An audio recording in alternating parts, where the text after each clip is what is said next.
오늘 우리에게 주시는 하나님의 말씀은 누가복음 4장 21절부터 30절까지의 말씀입니다. 신약성경 누가복음 4장 21절부터 30절까지의 말씀입니다.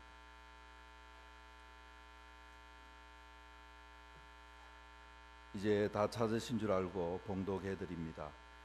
이에 예수께서 그들에게 말씀하시되 이 글이 오늘 너희 귀에 응하였느니라 하시니 그들이 다 그를 증언하고 그 입으로 나오는 바 은혜로운 말을 놀랍게 여겨 이르되 이 사람이 요셉의 아들이 아니냐. 예수께서 그들에게 이르시되 너희가 반드시 의사야 내 자신을 고치라 하는 속담을 인용하여 내게 말하기를 우리가 들은 바 가버나움에서 행한 일을 내 고향 여기서도 행하라 하리라. 또 이르시되 내가 진실로 너희에게 이르노니 선지자가 고향에서는 환영을 받는 자가 없느니라.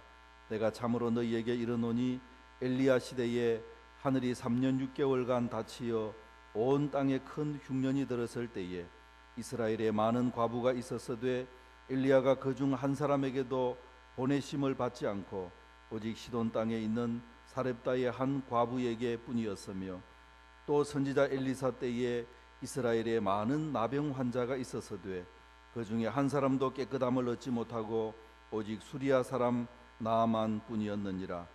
회당에 있는 자들이 이것을 듣고 다 크게 화가 나서 일어나 동네 밖으로 쫓아내어 그 동네가 건설된 땅 산 낭떠러지까지 끌고 가서 밀쳐 떨어뜨리고자 하되 예수께서 그들 가운데로 지나서 가시니라. 아멘.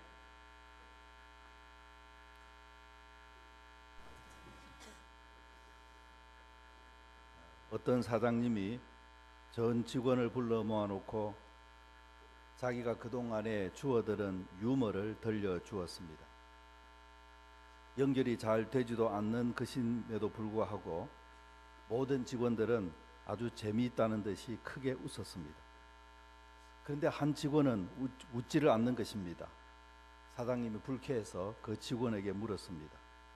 자네는 유머 감각도 없는가? 그랬더니 이 직원이 무엇이라고 대답했겠습니까? 예, 저는 이번 금요일에 사직하거든요. 그랬습니다. 하나 더 할까요? 하나님께서 한 중년 여인에게 너는 100살까지 건강하게 살 것이다 그렇게 말씀하셨습니다. 그러자 이 여인이 하나님 정말이지요? 그러면서 확인했습니다. 하나님이 정말 그렇다고 말하니까 이 여인은 100살까지 건강하게 살 것 같으면 지금부터라도 예쁘게 살아야지 하고 성형수술을 했습니다. 수술이 성공적으로 끝나고 드디어 퇴원을 했습니다. 그런데 퇴원한 다음 날 죽고 만 것입니다. 이 여인이 하늘나라 가서 하나님께 항의했습니다. 하나님, 저는 이제 겨우 40살이 넘었는데 왜 저를 불러오셨습니까? 그러자 하나님께서 뭐라고 말씀하셨겠습니까? 너인지를 못 알아봤다. 본문은 예수님께서 사역을 시작하신 초기의 일입니다. 이 사건은 예수님께서 이 복음 사역하신 것과 뒤이은 제자들에 의한 이 교회의 사역에 아주 중대한 영향을 미치고 또 중대한 지침을 보여주는 사건이라 하겠습니다. 오늘은 이 말씀을 통해서 우리는 어떻게 구원자 예수님을 전하고 또 주님께서 맡기신 사역을 감당할 것인가 하는 것을 살펴보면서 하나님의 은혜를 나누고자 합니다. 첫 번째로 우리가 사역을 하기 위해서는 자기 정체성을 분명히 해야 합니다. 오늘 본문 21절을 한번 보시기를 바랍니다. 다 같이 한번 21절 읽어봅니다. 시작. 이에 예수께서 그들에게 말씀하시되 이 글이 오늘 너희 귀에 응하였느니라 하시니.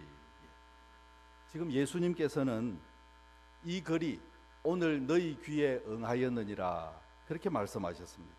이 글이라는 것은 바로 앞부분에 나와 있는 선지자 이사야의 글입니다. 앞부분 18절과 19절 말씀을 보면 앞으로 오실 메시아는 성령을 받아서 세상에 가난하고 억눌린 사람들을 해방시켜서 자유롭게 하고 하나님의 은혜의 해를 선포할 것이다 하는 말씀입니다. 그런데 예수님께서는 예수님은 메시아로 오셔서 메시아가 하실 그 모든 일들을 예수님께서 지금 오늘 너희 귀에 응하였느니라 이렇게 말씀하신 것입니다. 이 말은 무슨 말씀입니까? 바로 예수님께서 자기 자신이 메시아다 하는 것을 드러내는 말씀이라 하겠습니다. 여기 오늘에 해당하는 헬라어로는 이 세메론이라는 단어입니다. 이 단어는 지금 바로 오늘 이런 뜻을 가지고 있는 단어입니다. 응하였느니라에 해당하는 원문은 플레로인데 이것은 가득하게 하다, 꽉 채우다, 그래서 성취하다, 완성하다 이런 뜻을 가지고 있는 단어입니다. 그래서 오늘 응하였느니라 하는 이 말씀은 지금 완벽하게 채워졌다 이런 뜻으로 예수님께서 말씀하신 것입니다. 메시아가 오셔서 이룩할 것이라고 말씀하신 그 예언이 지금 오늘 예수님에게서 완벽하게 이루어졌다. 이것을 지금 예수님께서 선언하신 것입니다.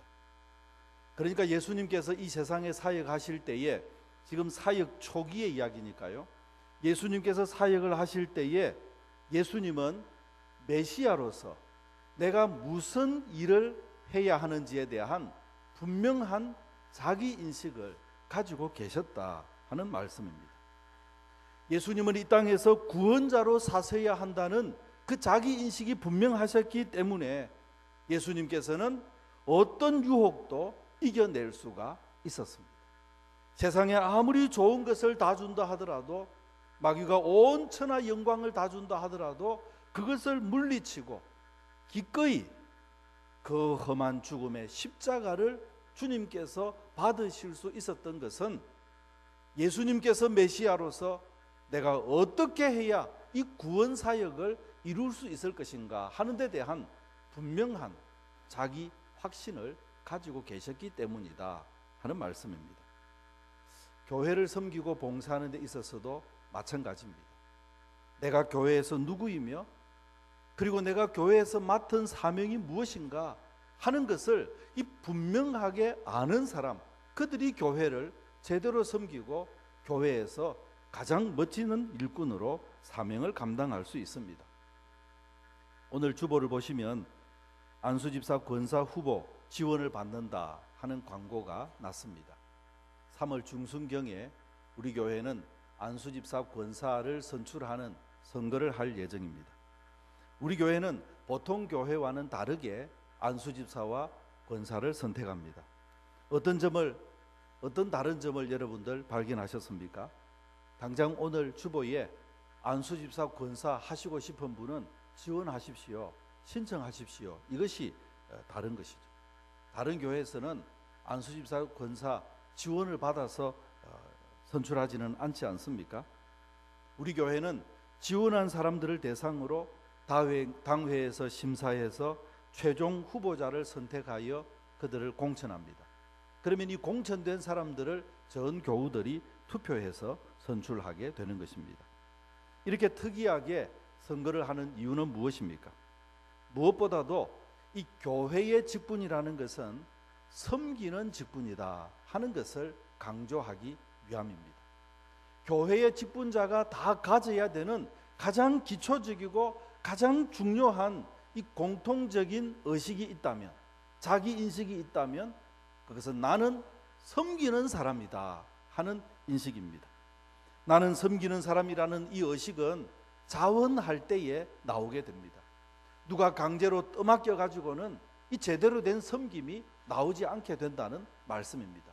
그저 대충 그저 눈 가리고 그저 모양만이라도 하고, 그리고 나서는 그럼에도 불구하고 나는 무엇입네 이렇게 다른 사람 앞에서 큰 소리 치고 위세 부릴 때나 사용하지, 정말 섬기고 봉사하고 다른 이들을 위해 주고 내가 낮아지고 희생하게 되는 이 직분의 본래적인 의도를 찾기 위해서는 스스로 헌신하고 스스로 나서고 자원해서 해야 하기 때문인 것입니다. 사랑하는 성도 여러분, 오늘 여러분들은 교회에서 어떤 직분을 가지고 계십니까? 목사든 장로든 안수집사든 권사든 서리집사든 그 모든 것은 섬기는 사람이라는 것을 분명하게 기억하시기를 바랍니다. 순장이든 교사든 식당의 봉사자든 차량 봉사자든 찬양대원이든 카페 봉사자든 우리 교회 구석구석에서 무슨 일을 감당하고 있는 모든 사역자들은 다 가장 근본적으로 기초적으로 가져야 되는 자기 인식이 있는데, 나는 섬기는 사람이다 하는 인식입니다. 섬기기 위해서 나를 순장 삼아 주셨다는 것이죠. 섬기기 위해서 나에게 직분을 주셨다고 이렇게 생각하고 주님 앞에 뜨거운 마음으로 자원해서 스스로 하나님 앞에 뜨거운 섬김을 바쳐드리게 될 때 그 사람이 제대로 된 직분자라는 뜻입니다.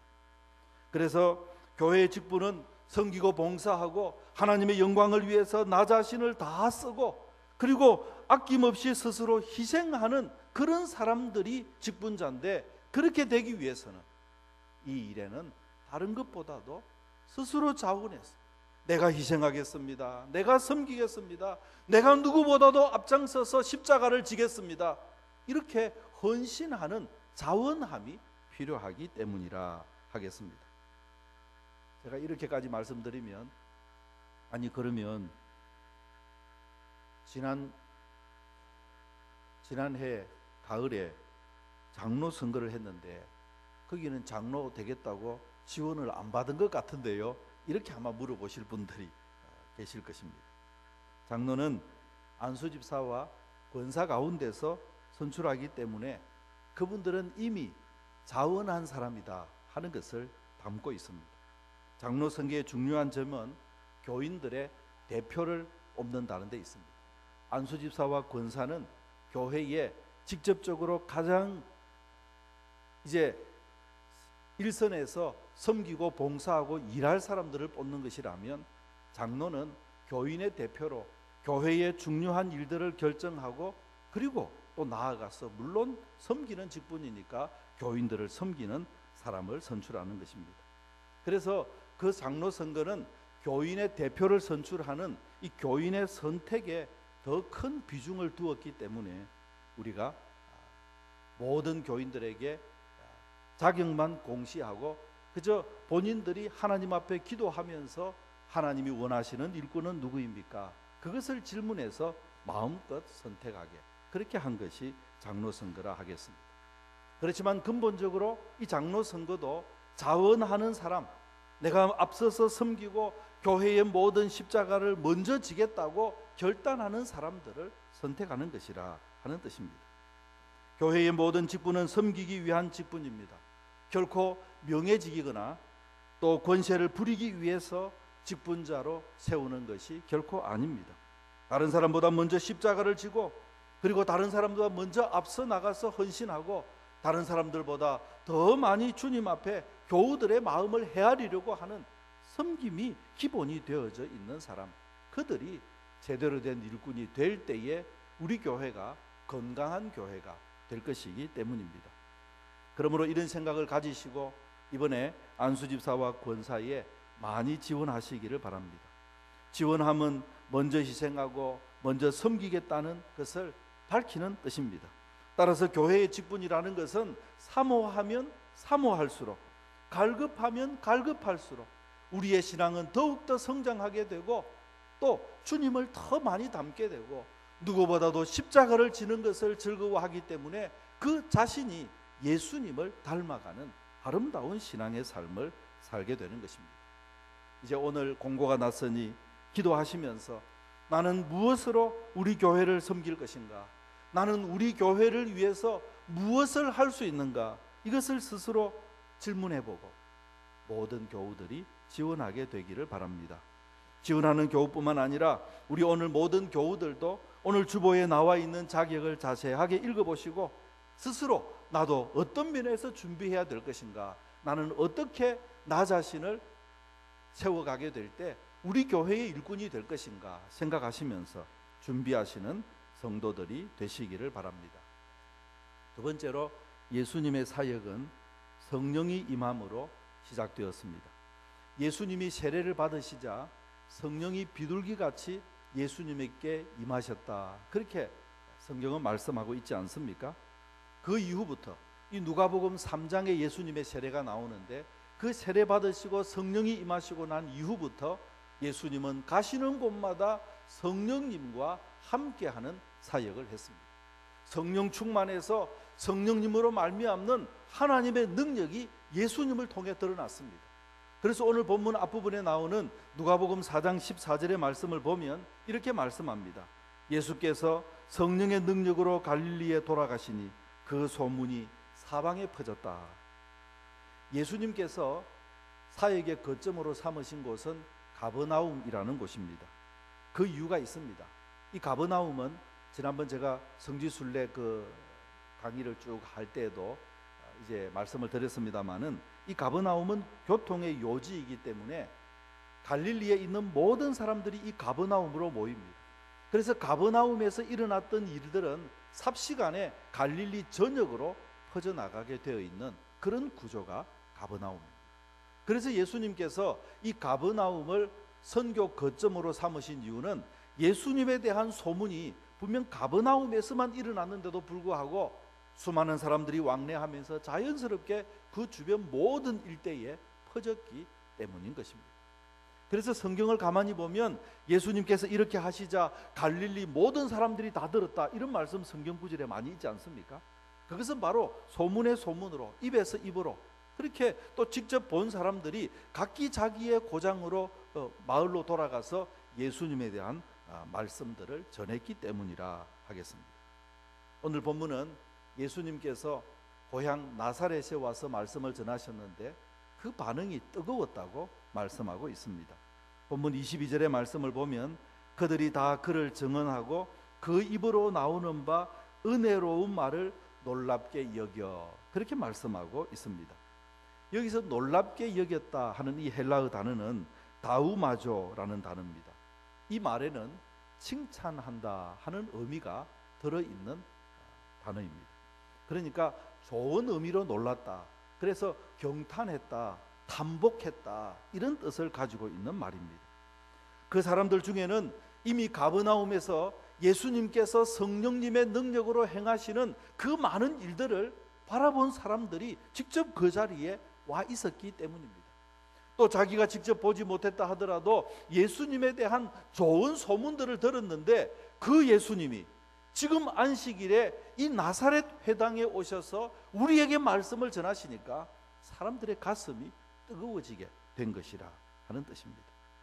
그래서 사람들은 예수님에 대해서 호의적인 마음을 가지고 경탄하면서 놀랍게 여겼습니다. 이분이 정말 하나님의 아들이시구나, 이분이 정말 우리가 기다리고 있었던 메시아시구나, 그런 마음에 백성들이 사로잡혔습니다. 이렇게 되면 이제 그 다음 순서는 무엇입니까?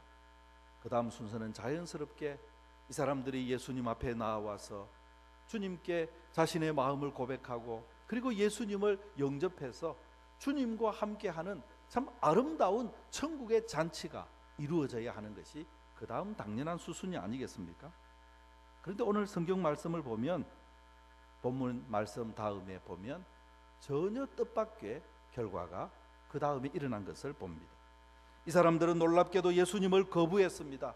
29절의 말씀을 보면 일어나 예수님을 동네 밖으로 쫓아냈다, 이렇게 말씀하고 있기 때문입니다. 왜 이런 정반대의 결과가 나타난 것입니까? 분명 예수님에 대해서 그렇게 좋은 마음을 가지고, 예수님에게 호의적인 마음을 가지고 주님의 말씀에 대해서 경탄하면서 그렇게 말씀을 들었는데, 어떻게 한순간에 일어나서 예수님을 쫓아내버리고 만 것입니까? 여기에 깊은 뜻이 있습니다. 우리가 주님의 교회에서 사역을 하고, 또 우리가 직분을 받아서 하나님께서 기뻐하시는 주님의 일을 감당하려고 할 때에도 오늘 이 본문의 말씀을 깊이 인식해야 합니다. 모든 것이 평탄하고 잘 되어오는 것 같다고 해서 결과까지도 좋다고 보장해서는 안 된다는 말입니다. 그 결과가 반응과는 완전히 다른 결과로 나타날 수가 있기 때문입니다. 그 이유가 무엇입니까? 그 이유는 22절 끝부분에서 찾을 수가 있습니다. 22절 끝부분의 말씀을 보면 그 사람들이 놀랍게 여겨서 경탄했는데 어느 한 사람이 이야기하기를 이 사람이 요셉의 아들이 아니냐 이렇게 말하는 데서 그때부터 시작해서 이 분위기가 잘못되어져 갔다는 뜻입니다. 다르게 표현해 본다면 이 말은 무슨 뜻인가 하니까 요셉의 아들 주제에 무슨 하나님의 일을 하겠느냐 이런 뜻입니다. 지금 하나님의 일을 이야기하고 하나님의 말씀을 들으면서 그리고 또 예수님께서 가버나움에서 행하셨던 그 엄청난 이야기들로 가슴이 부풀어 있었는데 그 중에 불쑥 나온 한마디, 요셉의 아들 주제에 무슨 하나님의 일을 하겠느냐, 우리가 요셉을 알지 않느냐, 우리가 요셉의 그 아들들 딸들을 알지 않느냐, 그 집안에서 난 예수라는 사람이 도대체 우리의 구원자가 된다니 무슨 말도 안 되는 소리냐, 이렇게 이야기를 한 것입니다. 무슨 말씀입니까?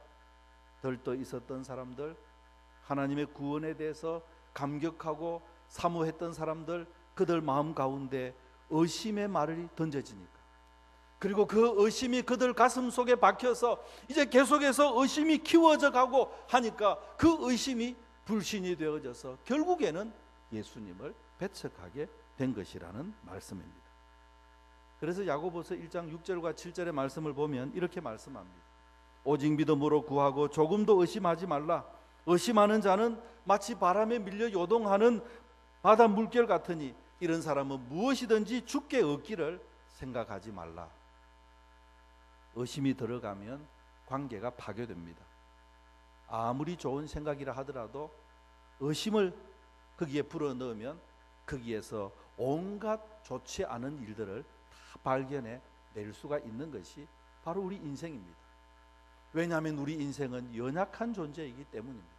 연약한 존재가 기한하고 연약한 존재가 입안한 것이 뭐 완벽할 리가 없지 않습니까? 그렇습니다. 그렇기 때문에 의심의 눈초리로 보면 모든 것이 문제가 되는 것이고 거기에서부터 불신이 생겨나게 되는 것이고 거기에서부터 공동체는 파괴되는 것이라 하는 말씀입니다. 예수님은 메시아로서 유대인의 소망을 이루어주기 위해서 오신 분이었습니다. 그들이 기다리고 기다리던 은혜의 해, 모든 것을 회복시키고 하나님께서 자기들에게 평화의 왕으로 보내셔서 하나님의 능력으로 세상을 이끌어갈 그런 위대한 메시아, 그들은 그 메시아를 기다리면서 살아왔지만, 그런데 의심이 들어가자 그들은 메시아인지도 알지 못하고 예수님을 쫓아버리고 말았다는 뜻입니다. 사랑하는 성도 여러분, 그러므로 우리가 주님의 일을 하려고 한다면, 그러므로 우리가 하나님의 교회를 위해서 섬기고 봉사하기 원한다면 의심의 말을 안 하는 것부터 훈련을 해야 하는 것입니다. 의심이 불신으로 커지고 결국 하나님의 복을 차버리고 말게 되기 때문입니다. 아무리 서로 사랑함으로 똘똘 뭉친 부부라 하더라도 그 가운데 의심을 던져주면 그 부부는 얼마 있지 못하고 깨어지 버리고 맙니다. 의심이라는 것은 결코 용납해서는 안 되는 우리의 적이다 하는 말입니다. 사람의 일이기 때문에 약점이 있을 수 있습니다. 약점은 의심할 것이 아니라 보완해야 하는 말이죠. 돌다리도 두드려 보고 건너라, 그런 말이 있지 않습니까? 이 말은 의심해보라는 말이 아닙니다. 돌다리도 조심하라는 것이죠. 혹시 빠질지 모르니까 만약에 조심해서 흔들어 보고 그리고 나서 어떻게 해야 됩니까? 문제가 있을 것 같으면 발을 긋고 물속에 내려가서 그 다 해결을 해놓고 그리고 나서 건너가라는 말씀이죠. 그러니까 이것은 사람이 하는 일인데 약점이 없는 것이 어디 있겠습니까? 의심하지 말고 조심하고 보완하고 협력하는 마음을 가져야 되는 것이지, 결코 의심하는 마음은 우리에게 백해무익한 것이라, 의심은 사탄, 마귀가 주는 것이라 하는 것을 우리가 기억해야 할 것입니다. 사랑하는 성도 여러분, 우리 교회가 제대로 된 사역을 감당하기 위해서는 우리 공동체 가운데서 의심을 몰아내야 합니다.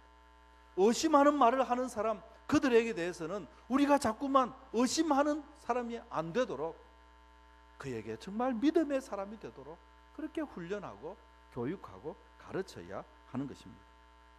조심해서 건설적인 안을 낼지언정 의심하고 불신케 만들어서 무너뜨려 버리려고 하는 그런 악한 마음을 가져서는 안 될 것이다 하겠습니다. 이제 우리 교회의 직분을 사모하시는 모든 분들, 또 우리 교회의 모든 교우들은 어디를 가든지 의심보다는 보완책을 제시하고, 어디를 가든지 또 거기서 보다 더 나은 해결책을 제시함으로 말미암아 그곳에서 하나님의 능력을 드러내는 복된 성도들이 되시기를 주님의 이름으로 축원합니다. 마지막으로 하나님의 일은 하나님께서 하신다는 것을 기억해야 하겠습니다. 나사렛 사람들이 예수님을 불신하게 되니까 예수님은 그들에게서 아무것도 행하시지를 않으셨습니다. 그러면서 예수님께서 이렇게 말씀하셨습니다. 오늘 본문 25절과 26절의 말씀입니다. 한번 다 같이 읽어봅니다. 시작. 내가 참으로 너희에게 이르노니 엘리야 시대에 하늘이 6개월간 닫히어 온 땅에 큰 흉년이 들었을 때에 이스라엘에 많은 과부가 있었으되 엘리야가 그 중 한 사람에게도 보내심을 받지 않고 오직 시돈 땅에 있는 사렙다의 한 과부에게 뿐이었으며. 아멘. 예수님은 엘리야 선지자의 예를 들어서 말씀하셨습니다. 엘리야 시대에 우리가 잘 아는 것처럼 3년 6개월 동안 비가 오지 않았지 않습니까? 그러니까 얼마나 흉년으로 사람들이 힘들었겠습니까? 고통당하고 있었습니다. 흉년으로 고통당하면 가장 연약한 사람들부터 타격이 오게 됩니다. 가장 연약한 사람들이 고아와 과부, 나그네 아니었습니까? 그러니까 이 과부는 아주 가난하고 힘든 사람입니다. 이 흉년을 견뎌낼 수 없는 사람입니다. 그런데 하나님께서는 이 엘리야 선지자에게 이스라엘 땅에 수많은 과부들이 있는데도 불구하고 그 불쌍한 사람들에게 가서 살아라고 말씀하지 아니하고, 엘리야가 어떻게 해서 이방 지역인 시돈 땅에 있는 사렙다의 과부에게 하나님께서 엘리야를 보내셨느냐, 그것을 지금 예수님께서 말씀하고 있습니다. 이스라엘 땅의 흉년으로 죽어간 수많은 사람들이 있었습니다마는 하나님께서는 그 백성들이 죽어가는 것에 하나님께서 바라보시면서 그들을 도와주라고 엘리야를 보낸 것이 아니라 이방 여인에게 보낸 이유가 무엇이냐는 말씀입니다.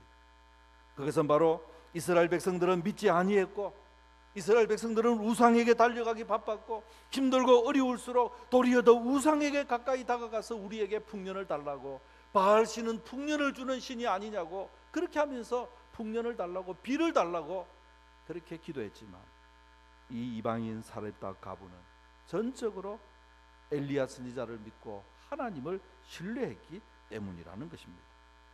오늘 본문 26절 말씀에 보내심을 받지 않고 그렇게 말했습니다.